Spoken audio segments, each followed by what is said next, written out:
मांगी थी। कितने साल की उम्र में? 90 साल की उम्र में। मैं जल्दी जल्दी जो है अपनी गुफ्तगू को निपटा रहा हूँ।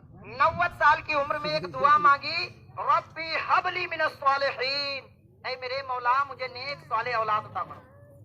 नेक सालेह औलाद मसला तो ये बनता है, इंसान को औलाद नहीं है तो कुछ भी मन्नतें समानतें जो जायज है वो भी, जो नाजायज है वो भी करते हुए औलाद की सुख के खातिर, क्योंकि औलाद है ही ऐसी चीज, जब सीने पे औलाद लोग आके चढ़ जाती है, नहीं जो खुशी बाप को लिए होती है, बाप का सीना चौड़ा हो जाता है खुल के। जरा बताइए जिन जिन हजरात के पास औलादे हैं उनको मालूम है कि किस तरह से ये इंशाअल्लाह अल्लाह की रहमत हुई तो सब बराबर है।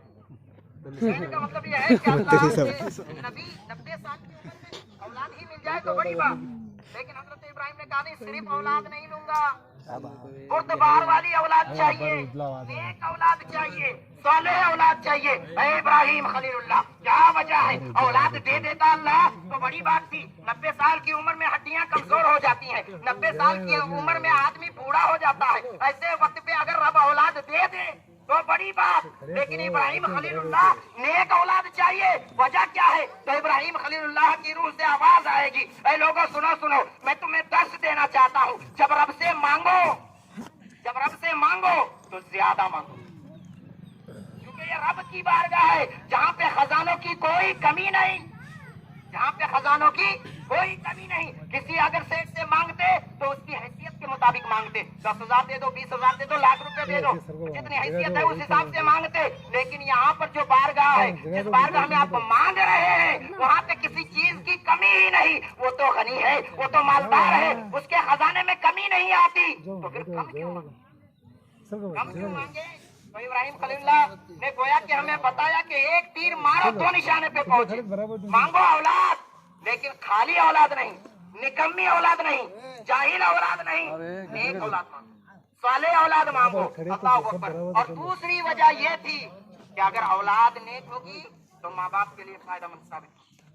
औलाद नेक होगी तो मरने के बाद माँ बाप के लिए दुआए खैर करती हुई नजर आएगी। औलाद नेक होगी तो कुरान पाक की तिलावत करते हुए नजर आएगी। औलाद नेक होगी तो लोगों को नेक रास्ता दिखाते हुए नजर आएगी। और जब ये सब कुछ करेगी तो जाहिर सी बात है कि वो अपने वालिदैन के लिए मगफिरत की दुआएं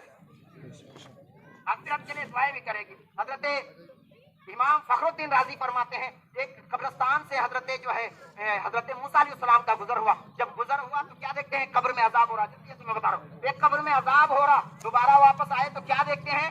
जन्नत के बाग में वो इंसान अरीजा पेश की, मौला जब गया था तो बड़ी अजाब हो रही थी इसके ऊपर, आया हूँ तो अजाब से छुटकारा मिल गया है, जन्नत के बागों में खेल रहा है, वजह क्या है? तो मौला फरमाता है, मूसा तू जानता नहीं, ये आदमी मर गया था, बड़ा गुनहगार था, बड़ा सियाकार था, इसलिए मैंने इसे अपने अजाब में मुब्तला रखा था।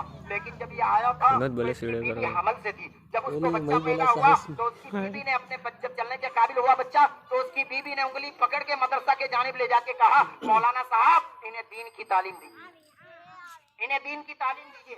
बच्चे को मौलाना साहब ने कहा, बेटा पढ़ बिस्मिल्लाहिर्रहमानिर्रहीम, एक कोने में बैठ जा और रट्टा लगा, बिस्मिल्लाहिर्रहमानिर्रहीम बिस्मिल्लाहिर्रहमानिर्रहीम। अल्लाह तबारक व तआला फरमाता है, मूसा जब जब उसका बच्चा कोने में बैठकर मुझे रहमान और रहीम पुकारता रहा तो मेरी रहमत को जोश आया। मैंने सोचा कि उसके बाप को मैं कब्र में अजाब दे रहा हूँ और उसका बेटा है कि मुझे रहमान पुकार रहा है, मुझे रहीम पुकार रहा, लिहाजा मेरी रहमत को गवारा ना हुआ कि जिसका बेटा मुझे रहमान और रहीम कहे उसके बाप को मैं अजाब में मुब्तला रखूं, इसलिए मैंने उन्हें जन्नत अता की।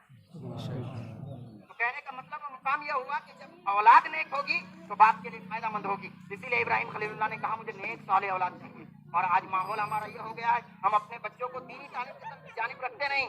दुनिया देखते हुए हम कहते हैं हमें साइंस पढ़ाना है, हम कहते हैं डॉक्टर बनाना है, इंजीनियर बनाना है, डॉक्टर बनाना है, कलेक्टर बनाना है। फिर मसला क्या होता है? बच्चे को दीनी तालीम मिली नहीं, चलना शुरू हुआ, कन्वेंट में डाल दिए।